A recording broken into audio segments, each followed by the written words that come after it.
say anything? Yay, thank you very much. Okay, so first and foremost, welcome, thank you for coming. It's lovely to have you here. The usual things, you know, if you want to tweet about us, hashtag BeColl, that's what we're going under, so you can have a little look and see what other people have said. Obviously, the toilets are out there. If we have an emergency, there's a balcony we can jump from, or we run downstairs. I know, very pretty. This thing will make a noise at intermittent times. We cannot turn it off for any reason, and so apologies in advance. What to consider first of all, I want you to think about how you are listening today. Does that sound weird? Out of your ears, probably. But what I want you to think about is that, as it says, most people do not listen with the intent to understand, they listen with the intent to reply. Because they heard a thought story or something's triggered them and they're waiting for the response. Well, you can relax, chill out, you haven't got to reply at all. If you want to say something because it's, you know, come through to you, that, oh, that's, you know, please, it's very interactive, I'm more than happy for you to interrupt me, not a problem. But what I'd like you to do is listen from a point of view of what can you discover here. What is it that's new that you're hearing? You will hear a lot of stuff that you've heard before. But I don't want you to sit there going, yeah, I know that. Because the minute you kind of go, yeah, I know that, you're shutting down the possibility of going, it could mean this, or what about that? So kind of clear your lenses of, oh, I've been here, done that, you know.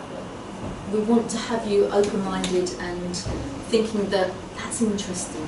At the very least, we want you to be able to go, well, I know that, but actually, in that context, that's interesting. So we really want you to kind of feel relaxed in this space so that we can really share with you something that we believe is different, we believe is emerging, we believe is something that the world really needs. I want to have the right view. From that point of view, this is our vision. It's been stuck with us for about 3 years now, and we love it. We grow with it, we bring it to lots of different experiences, lots of, you know, whether there's conflict or whether it's, you know, massive leap up for us, we always come back to that. So I'm just going to read it out loud. We bring together talent, technical ability and visionary thinking to empower individuals and organisations. We are passionate about impacting human performance. We do this with velocity, compassion, humour and love. And we like to point out the L word at the end. A lot of people in business go, don't do that, don't do the love word. But actually, that's our foundation. Because we don't care if you're a coach. I don't even know what you do yet, Stefan, but I don't care. I don't care what you do, but I care who you are being, what you're passionate about, what you get out of bed for in the morning. And that's what we want to find out here. And quite often you'll find people who are connecting up with people and they'll go, oh, I didn't know you're an accountant. That's all brilliant. You know, by the way, could you do my accounts? Whatever it is, you'll find networking is going to happen. But we talk about the L word because we want people to really, genuinely, authentically get to know each other on a more profound level. And we believe this is the heart conversation. We talk a lot about left brain, right brain activity. You know, if you're a left brain person, you're probably into the detail and you want to know the ins and outs and you want to know the strategy and what business model you're using and how do the numbers stack up. If you're a right brain person, you go, this feels really great. It's intangible, it's the fun stuff, it's the, do you know what, I feel, one of the classic quotes we have, a lot of people say, it feels like coming home. Being in this community, it feels like coming home. So this isn't a conversation about will it work for you, this is a conversation, does it feel right? We call it a grown-up conversation because it isn't about the intangibles, it is about the intangibles, it's not about stuff that's going to, there's no logic necessarily to this. We hope it stacks up logically, but actually in the beginning it doesn't. Some people have been around the community for 6 months before they go, get it now. I've been sitting here waiting for the penny to drop and it's just dropped. And some people get it at this meeting as they're sitting here now. So everyone's at a different space, a different place. We also talk about, have you heard of Gill Taylor? No. Brain scientist. Very clever lady. Look her up on TED. You know TED.com? Yeah. She's brilliant. One of the top 10 TED Talks. And basically she was 37 and she was a brain scientist, so she's used to dissecting brains and studying them and finding out how it all works. And then she realised one morning when she got out of bed that she was having a stroke. And her first reaction was, wow, I can study the brain from the inside out, this is amazing. And then she thought, I better go and get some help. And what happened to her is her left brain was the one that was having the problems. So that was shutting down, and she likens it to a computer where, you know, the software wasn't running, so she didn't know how to make a phone call. She couldn't hear people's voices properly, they all sounded like lavatories. Because the right brain was the predominant one, so she kept going into her right brain, which she considered to be la-la land. So all of her description, if you ever get a chance to read her book, it is amazing. But she said what she realised is that we are all species, this whole wonderful planet of species are all connected through energy and through the right brain that we suppress so much in our society. It's just shut off. It's all logic, logic, logic, you know. If you're doing sales in business, it's the numbers game, how many people can you connect up with, sell them this is your bottom line. But if you're talking about the right brain, it's about the energy of the universe. And she talks a wonderful talk about how her hand just kind of merged into everything else because she didn't have that context. So what we want to give you today is a context of what BeCollaboration is about, and it's not your logical everyday kind of thing. I hope it will resonate and you'll understand. So we're going to share you how we see the world, what we see as the solution, and you choose. What we won't be doing is kind of taking you outside going, just you you really should be joining us, you really, you know, sign here on the dotted line.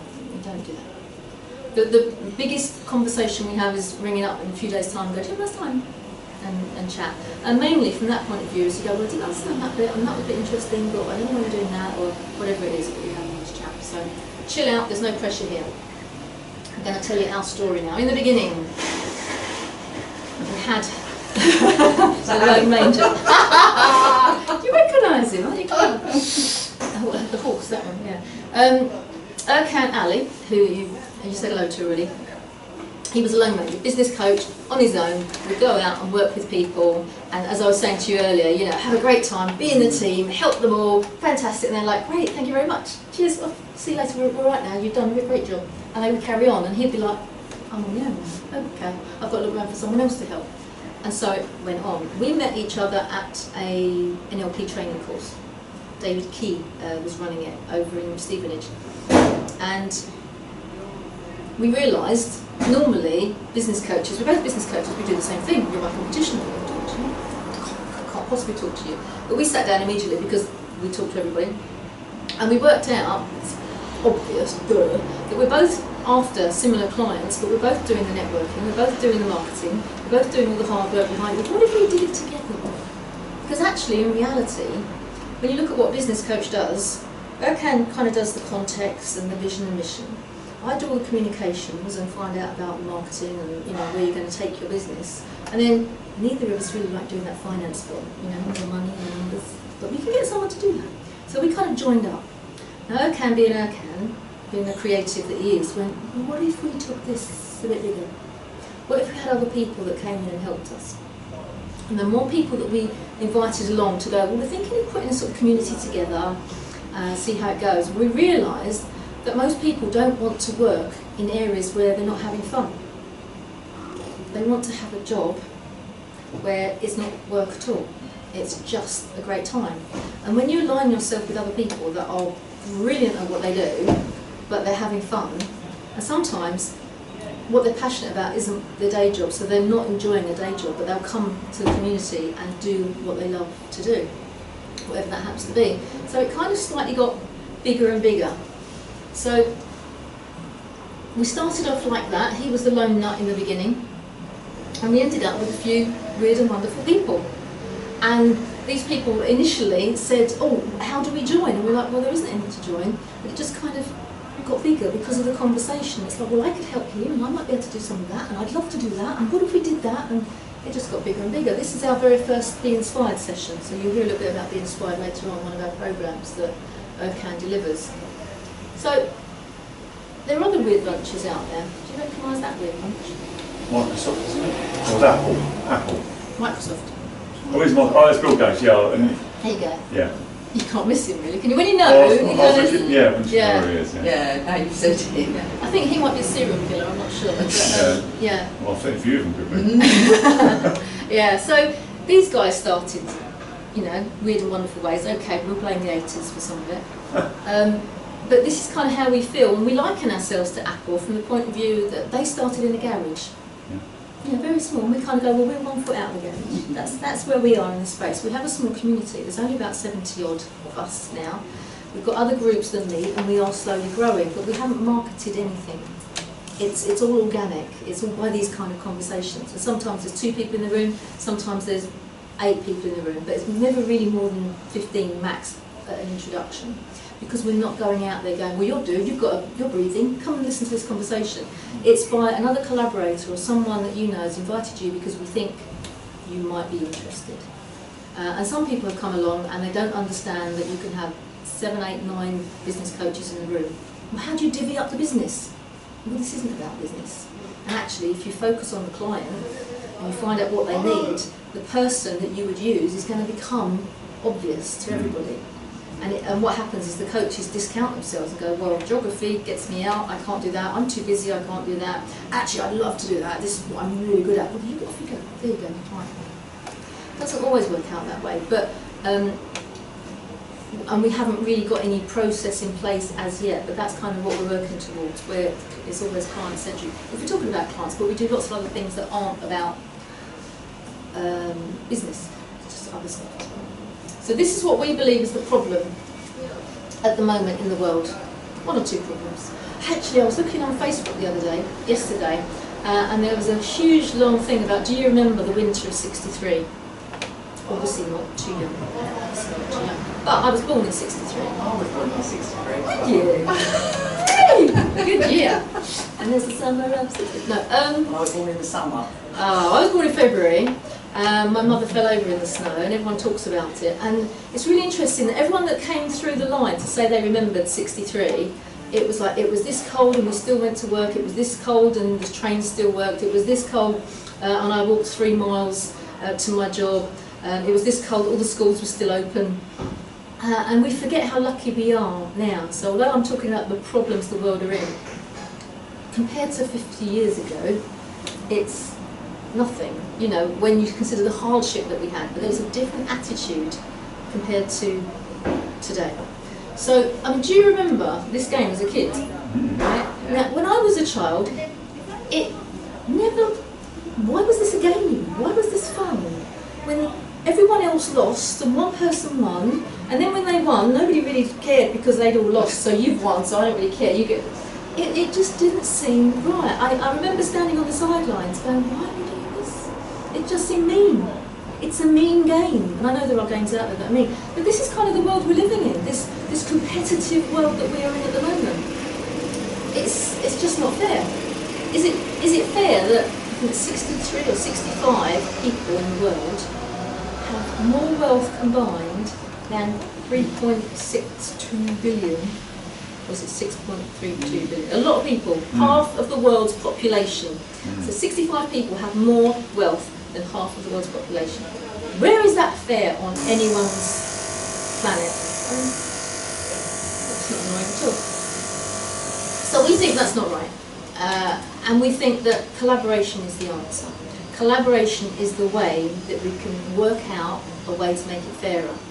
Because if you have an idea here, and you have an idea here, and you have an idea here, the 3 of you will create something that's different, and you'll get another 4th idea out of that than you wouldn't have got on your own. We've had a classic example of that in BeCollaboration, because we did the British Standard in collaboration. One of our collaborators, who's a specialist in ISO certifications and things, came up and said, did you know there is a certification of British Standard in collaboration? I didn't know that. Thank you, Andrew, that's amazing, that's fantastic. I think you should get it. I think you're right, I think you should. So we started, and it was a slow process because I'm not a detail girl, and this was really, really detailed stuff. Hello, come in, come and join us.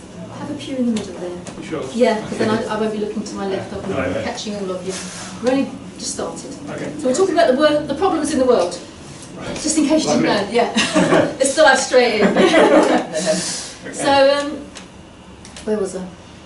Let's see if you're listening. Where was I? I can't remember what I was saying. Musical chairs is not fair.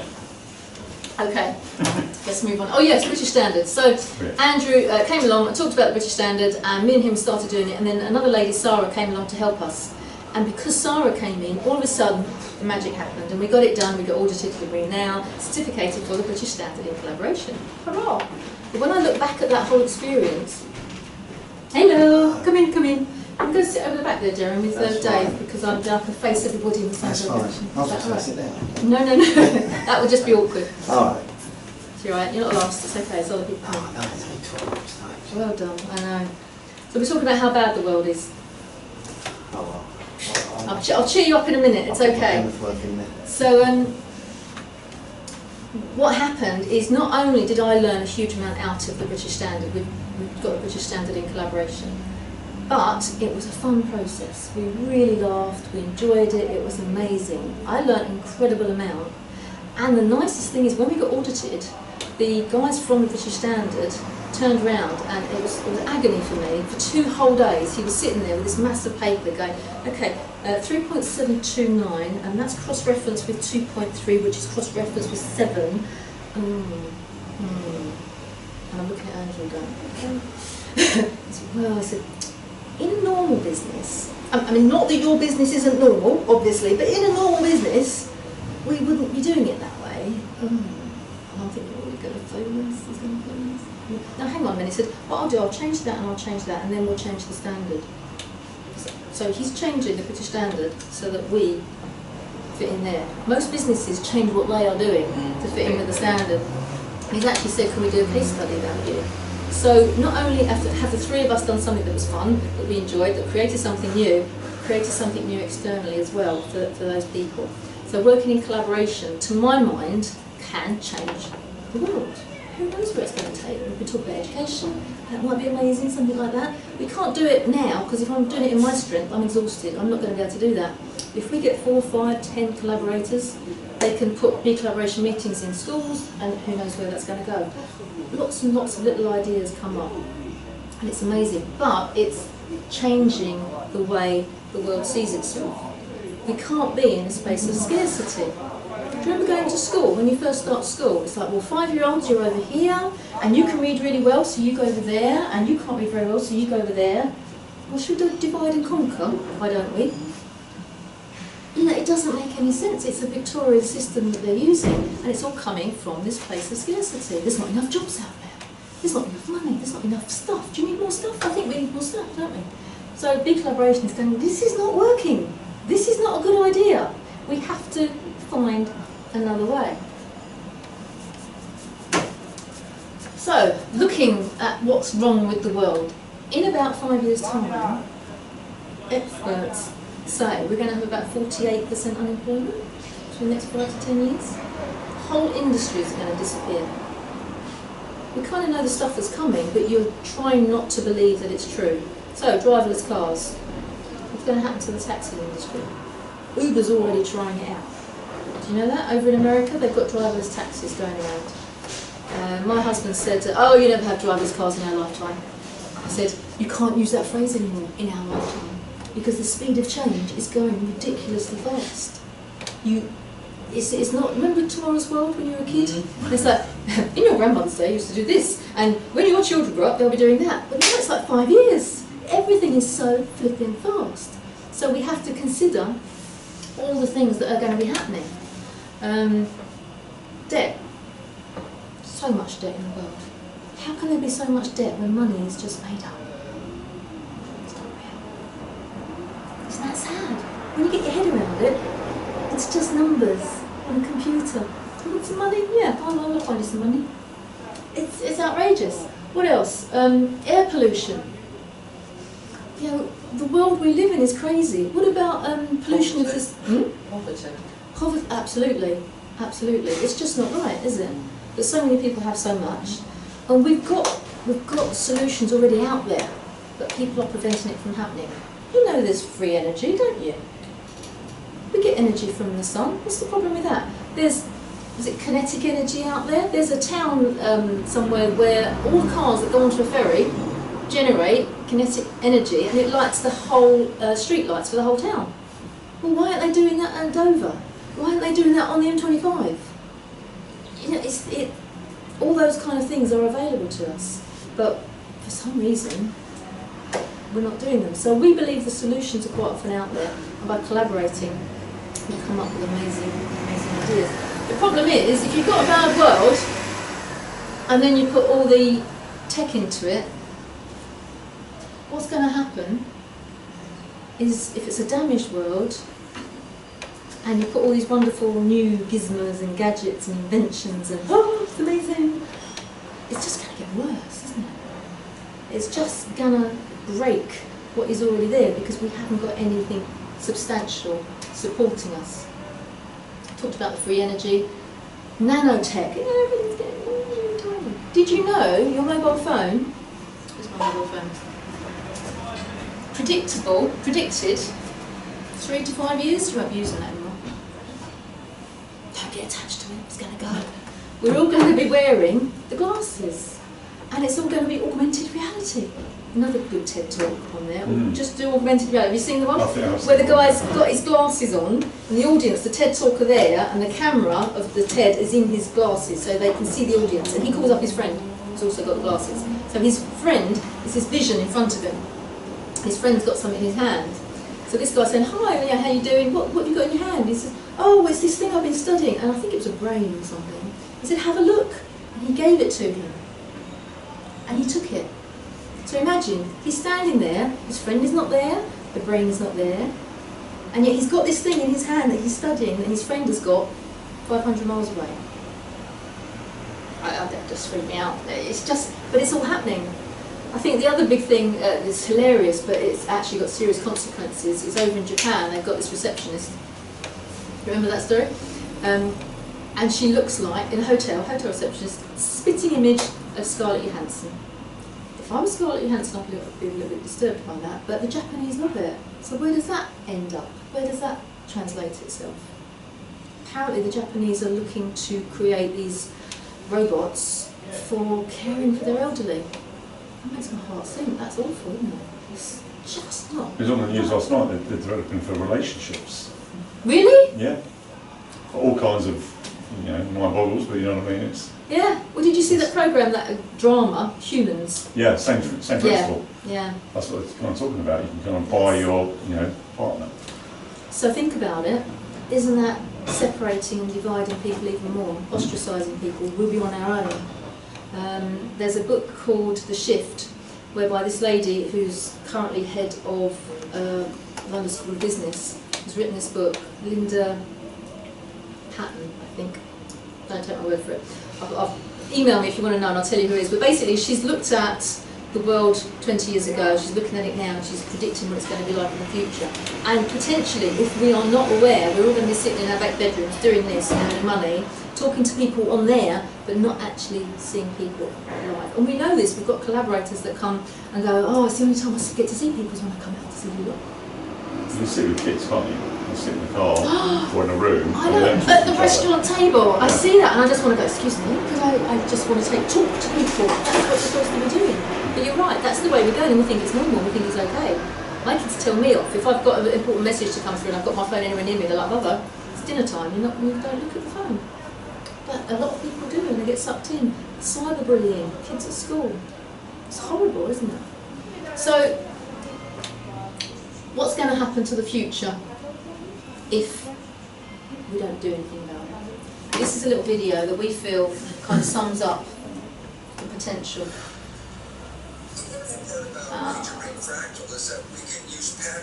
It's only a few of you. Can you hear it that way? Yes. Sorry. So now if you want to look at a pattern that's playing itself out on this planet right now, that will give us insight about what is going on. So I think, look inside a caterpillar that's growing. And a caterpillar represents, let's say, 7 billion cells living under the same skin. Each cell is a citizen. And guess what? They're like people like us. They're working every day. Cells in the digestive system are taking the food and breaking it down and making products out of it. Some cells are utility cells. Those are cells that move the caterpillar around. The structures are like our highways and trucks and vehicles. carrying materials all over the place, something like that. Cells of the immune system are taking their job of protecting the system. Respiration system is making sure fresh oxygen is being delivered. So all the cells have jobs. The caterpillars grow. If you were in there, you look around the animals. The economy is going great guns. It's growing every day. Everybody's working. This is the kind of thing we love to see. How much are we growing every day? 7% every day. And then the caterpillar reaches a certain stage of growth. And at that stage of growth, it just stops eating. It can't take it anymore. At this point, it's reaching a maximum size. Then if you're a cell inside that community, that's what would happen. Then John, all of a sudden, there's less food coming in. The digestive cells in all the animals slow down again. The factories slow down. Then suddenly there's just such a whip of that. Many cells get laid off the job. Now their cells not working. Why? There's not enough food coming in to keep them all working. And as the food shuts down, then the other jobs are affected. Because if there's no food, then there's no energy. And all the systems start laying off cells. And pretty soon, there's massive chaos on the skin of the natural body. The systems don't work. The cells are out of work. Nothing is evolving. And the thing seems falling apart. If you were a cell in that caterpillar body at that time, you would look around and say, oh my God, our world is coming to an end. And yet, in the midst of those millions of cells, In among them are other cells that are genetically identical to them, but different. But they think differently. They respond to the signals differently. and these cells have the interesting name called imagine cells. And these imaginative cells come up with new visions. And what happens is, in the midst of all this chaos, when all the other cells are running around thinking, the world is coming, the new imaginative cells are laying out new ideas, new visions, new plan, new scheme, a new way of life. And around these ideas, the cells reorganize. They start to create new massive organizations to create something much more fabulous than the previous system. A system that is much more sustainable, a system with a higher level of evolution. And that system they're constructing called a butterfly. So there's a transition from an old world of caterpillar to an old belief system, an old way of life that was no longer sustainable. And therefore, you have two choices in this world right now. You can retain your caterpillar status and go, oh my God, the sky is falling, and be in fear. Or you can say, the caterpillar is going, I want to build a butterfly. Why? Because if I become active and positive in the process of building a butterfly, I'm engaged, I'm working, we're creating the future. If I sit there and run a lot,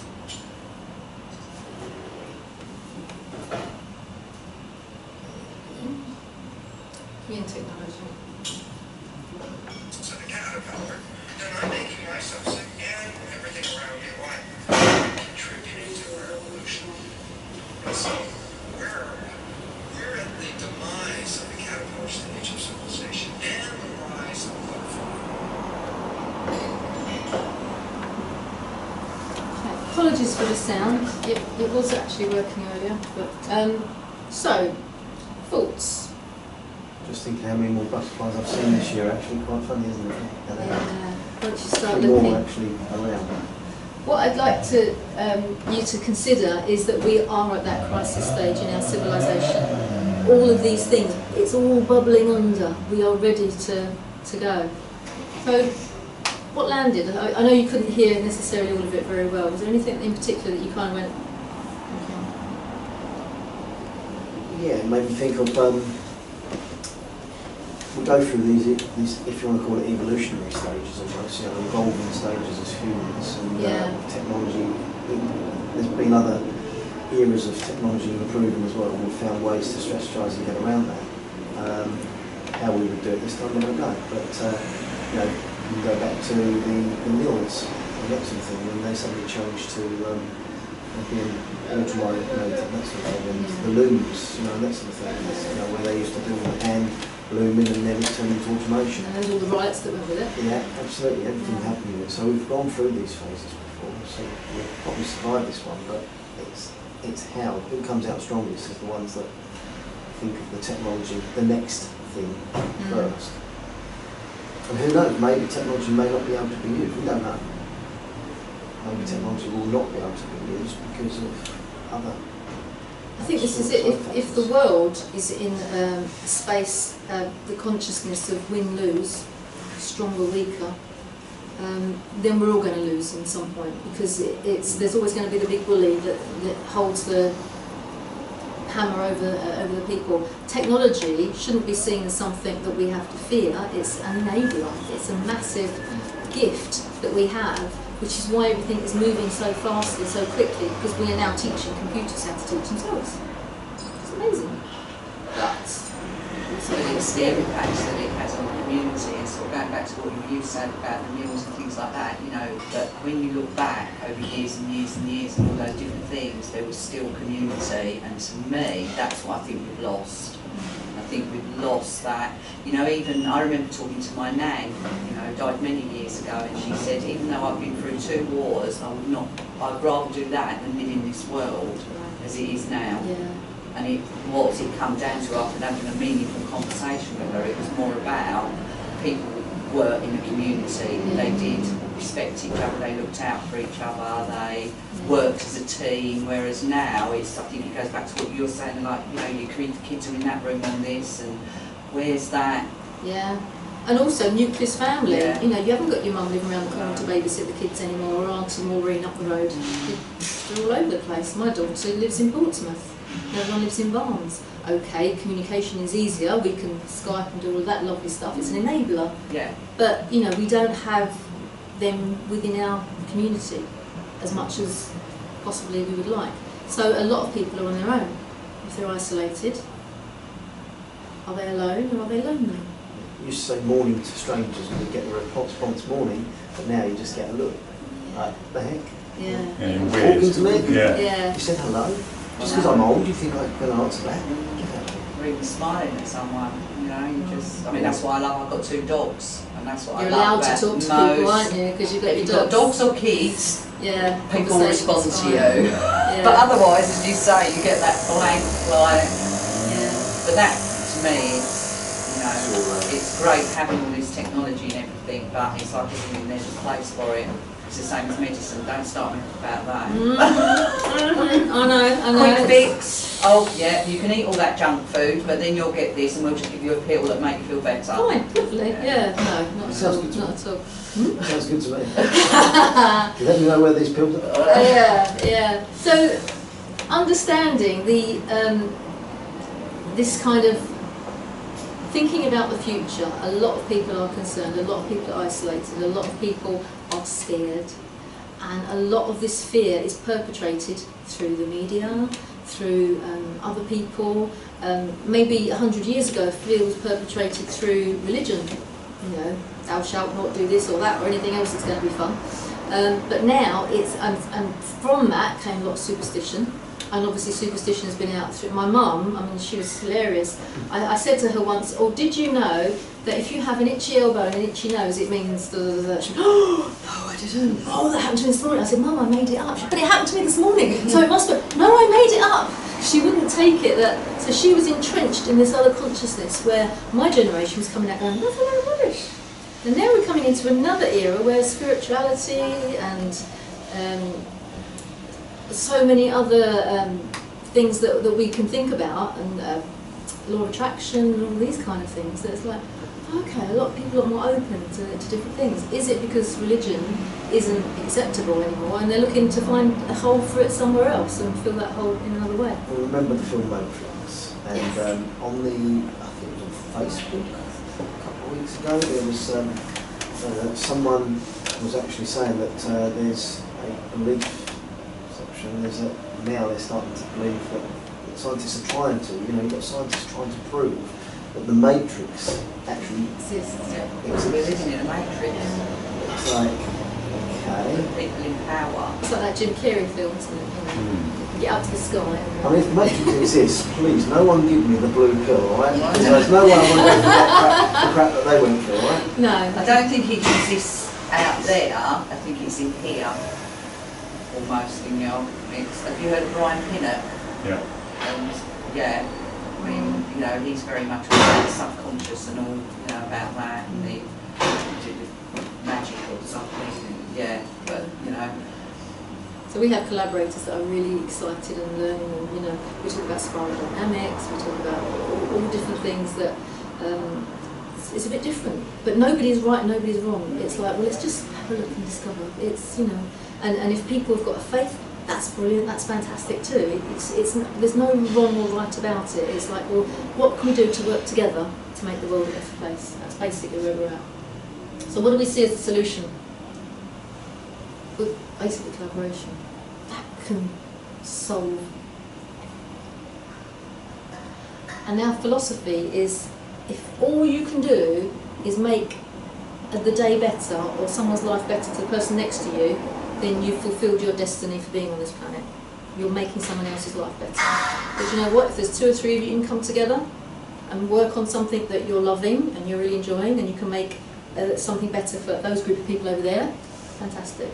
And if a lot bigger group get together and can make a difference in their town, amazing. Well, hang on, how far out are we going to go? Well, I've put no limits on it.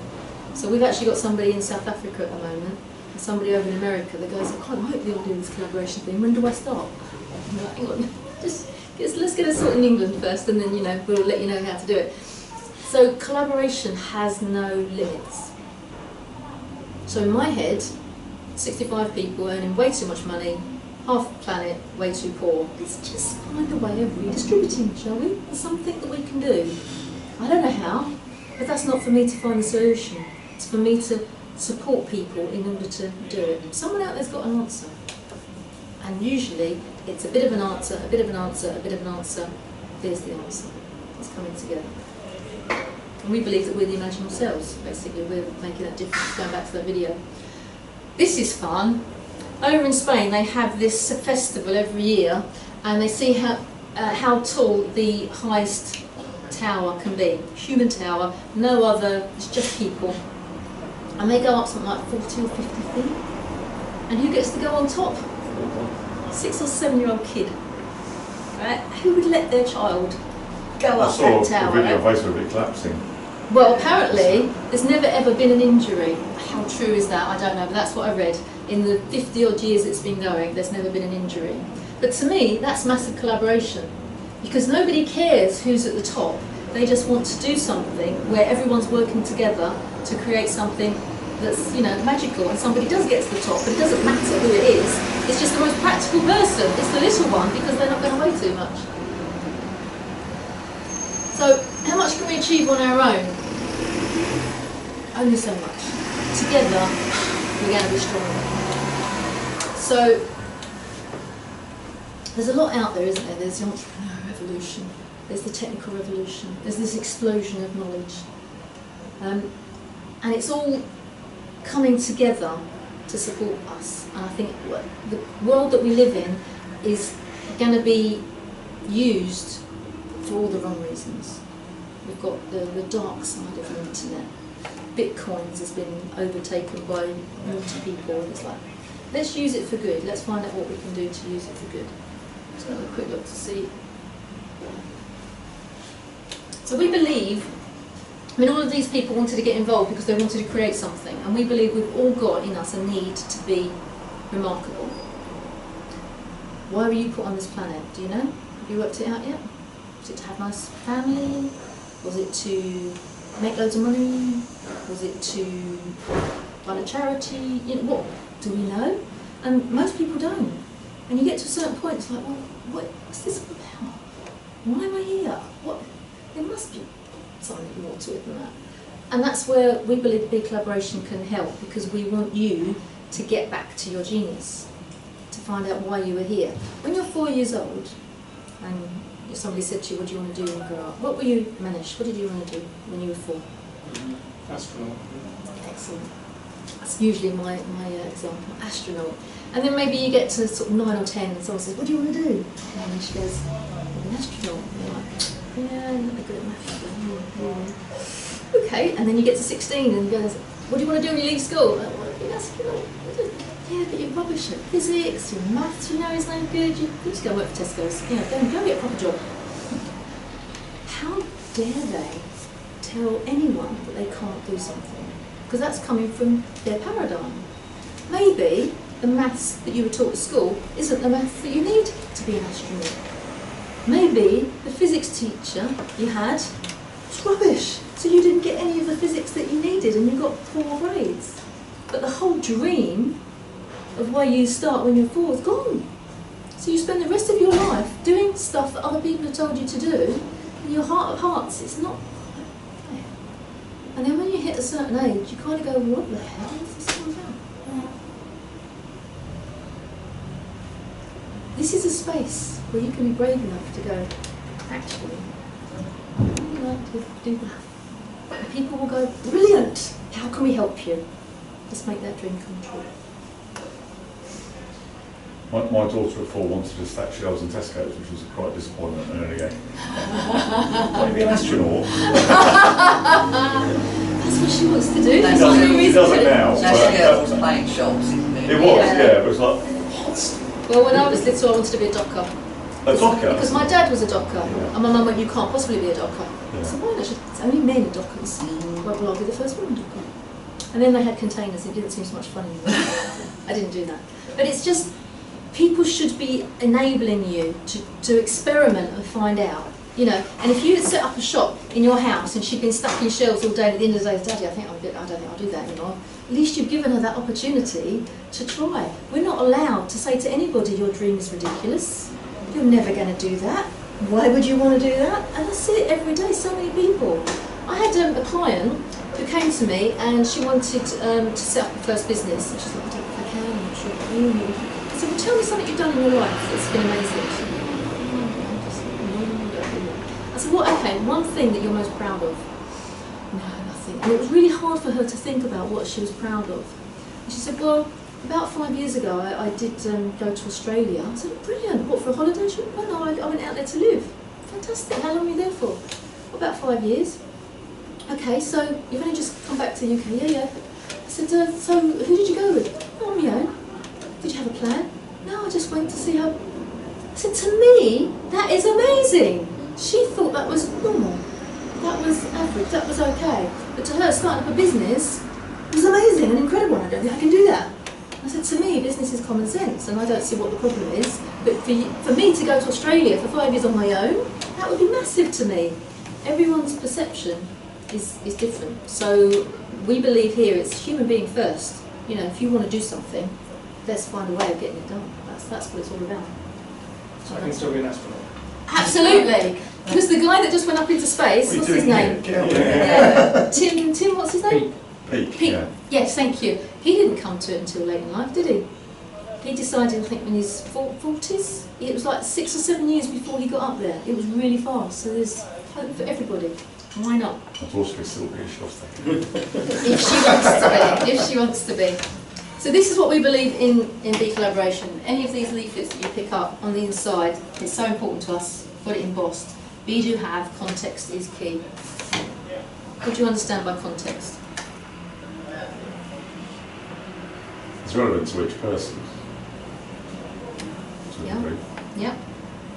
So they've got their own take on it, haven't they? Their own interpretation. Yeah. It's one of those funny words, isn't it? I was going to say that I would have changed the word to relevance. Okay. So relevance is key, context is key. Yeah. It's kind of like, as you've seen the Simon Sinek video. Yeah. Start with why. Okay. Again, go on to TED, it's all on TED.com.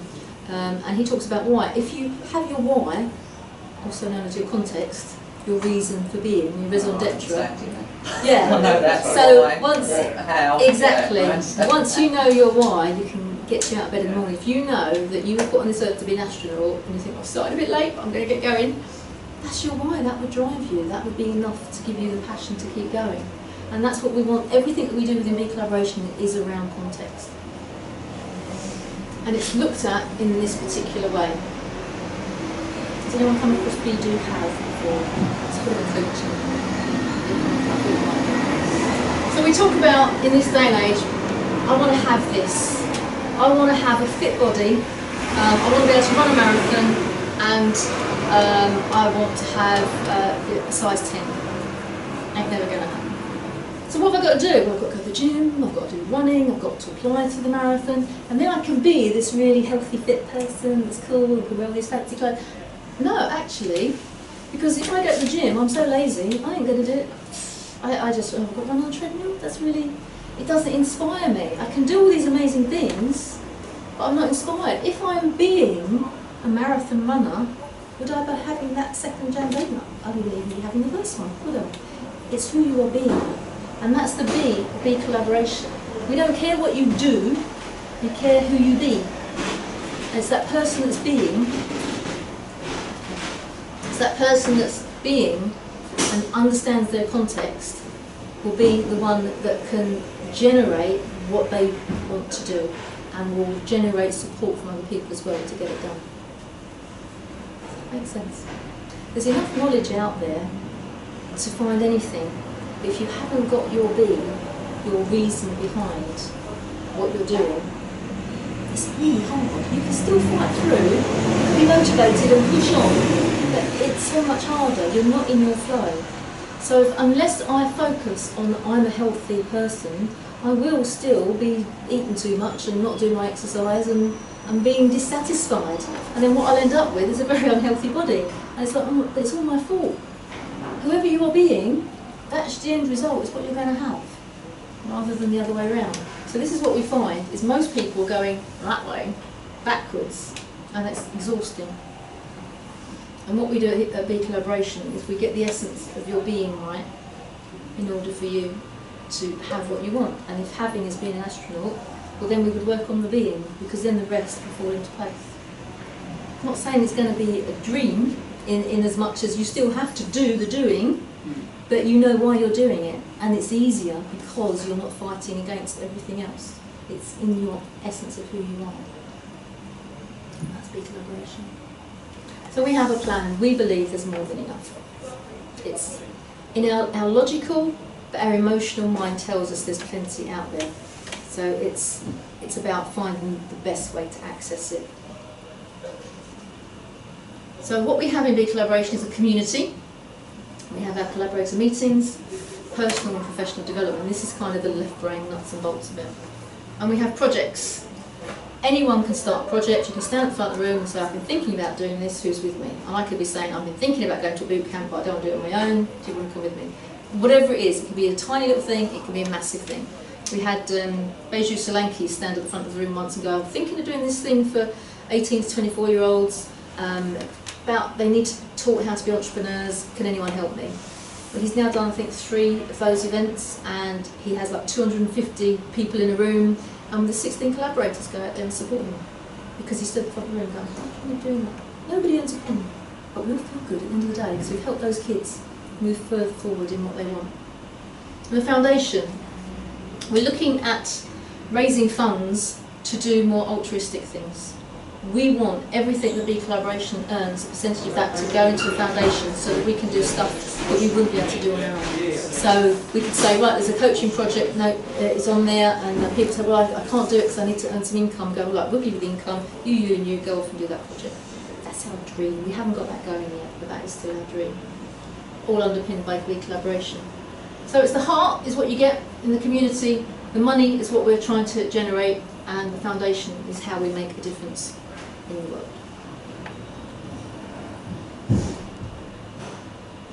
And we believe that within the community, this is where our strength comes from. Understanding context, that's first and foremost, that's the thing that drives us all forward.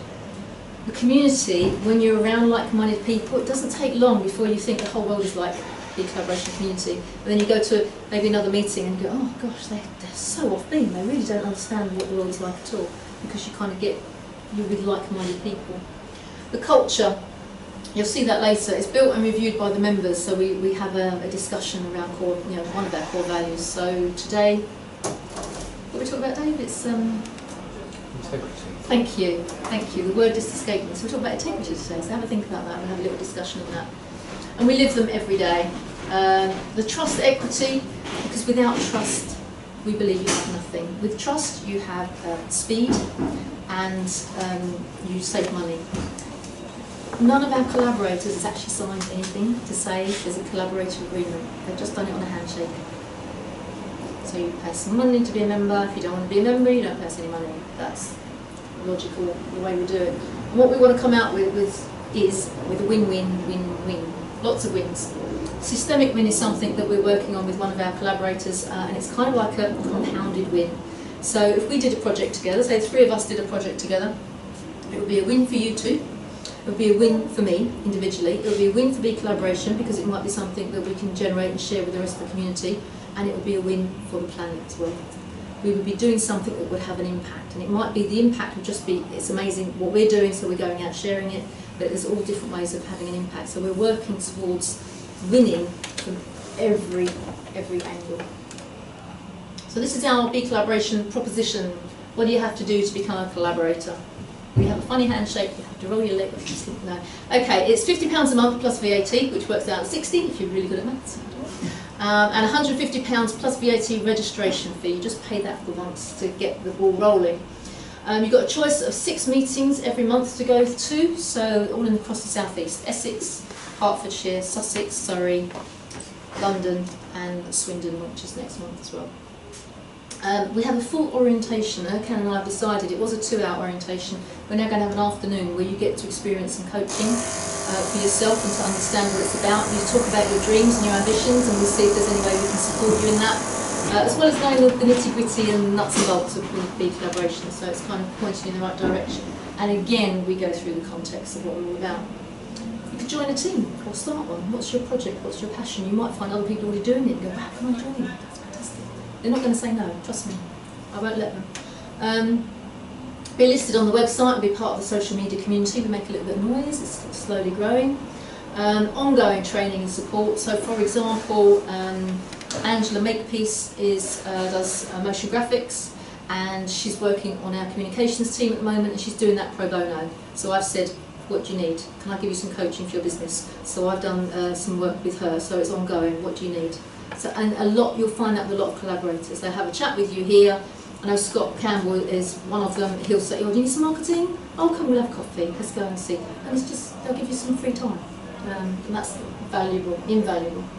Be in business with others, friendship, opportunity to be supported and grow personally and professionally.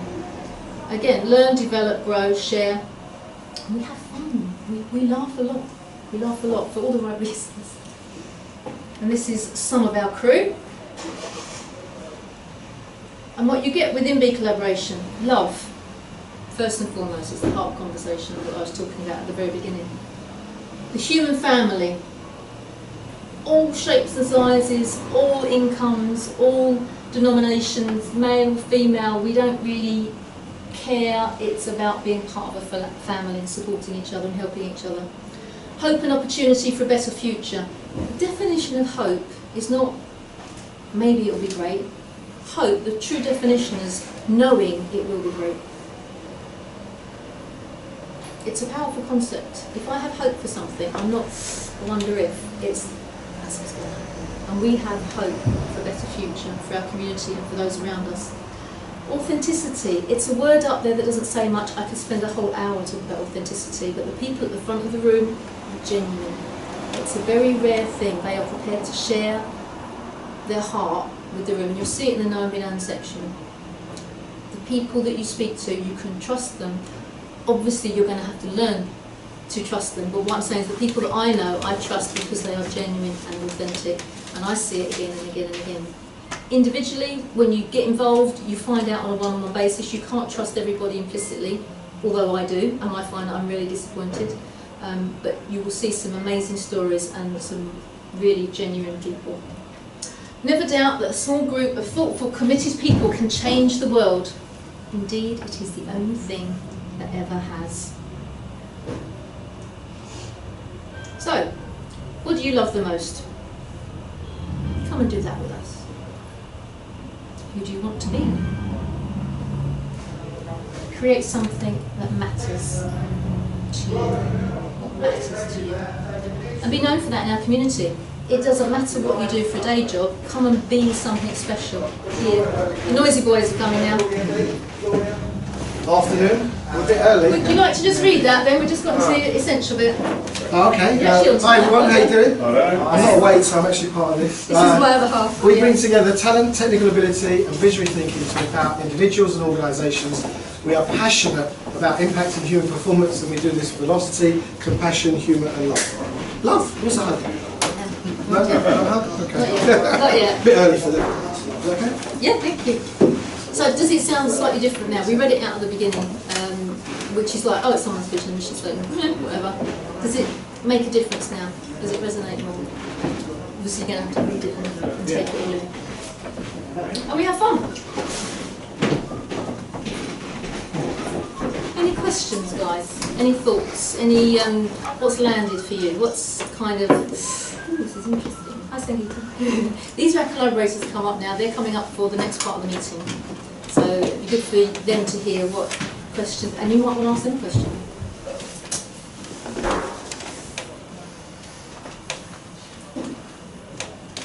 This is the second time you've heard it, Darren. Yeah. What's going through your mind?